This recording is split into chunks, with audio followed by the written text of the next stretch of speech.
dois avouer que je suis très content de passer vous dire bonjour ce matin. Vous êtes ici en train d'apprendre, c'est comme ça que je vois ça, en train de relancer une nouvelle vie. Parce que la prison, ce n'est pas la fin du monde aussi. Mais aussi la prison doit être humaine. Nous sommes une société, nous ne sommes pas des barbares, nous ne sommes pas violents. Nous sommes une société africaine. Et en Afrique, le respect de l'homme, ça doit être quelque chose intimement lié, intrinsèquement lié à nous. Donc, peu importe la situation dans laquelle se trouve un homme, il faut qu'il ait le minimum de respect. C'est dans ce sens que nous avons introduit, comme il l'a dit, les TIG, pour permettre à quiconque qui est en conflit avec la loi de pouvoir travailler pour la nation, se former et au sortir de là, apprendre quelque chose. Parce que beaucoup de choses peuvent amener quelqu'un en prison. Et c'est une vie.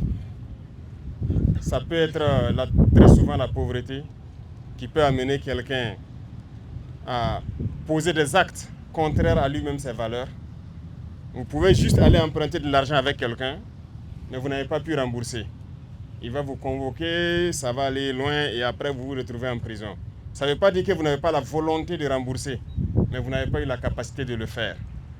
Donc, les lois et autres que nous votons, et nous sommes en train de lutter actuellement pour que tout soit traduit dans nos langues, pour que vous compreniez.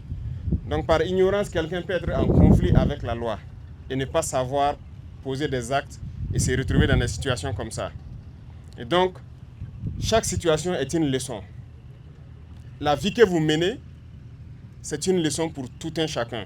Et quand vous sortirez d'ici, personne ne peut se prévaloir d'avoir vécu l'expérience que vous avez vécue. Et nous ne souhaitons pas que nos prisons soient à l'image de celles des impérialistes là.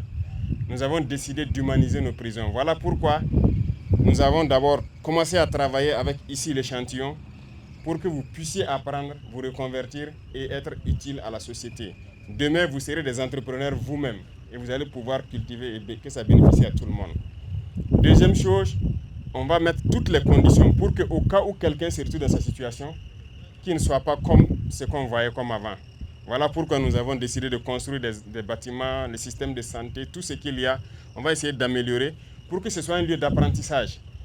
Voilà, qu'on se corrige, qu'on puisse corriger nos fautes lorsque nous sommes dans ces situations-là.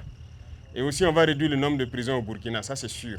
Nous allons réduire ça beaucoup et concentrer cela dans des zones comme ça, des zones de production où les gens vont apprendre beaucoup de choses. Ça, c'est l'agriculture, mais il y a beaucoup d'autres choses que vous apprenez. Ça peut être dans la mécanique et bien d'autres choses. Donc, c'est pour vous dire qu'il n'y a pas à perdre le moral ici. Vous êtes en train d'apprendre. Donc, apprenez et au sortir, le ministère fera tout pour vous accompagner pour que vous soyez donc des citoyens modèles de demain. Vous pouvez mieux conseiller quelqu'un que quiconque. Ça, c'est sûr, parce que la vie que vous vivez ici, ce que vous avez vécu, vous pouvez mieux conseiller les jeunes que quiconque sur cette terre.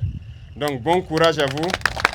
Je vous souhaite de prendre soin donc, de vos terres, de tout ce qu'il y a autour de vous ici, de continuer à vous conseiller et tous ceux qui viendront s'ajouter pour les travaux d'intérêt général, donc, que vous puissiez les conseiller et que chacun puisse apprendre surtout et au sortir, être donc un modèle dans notre société.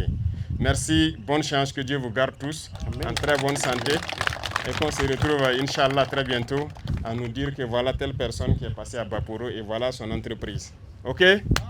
Voilà, merci beaucoup. Et la patrie ou la mort, le combat continue, peu importe où nous sommes.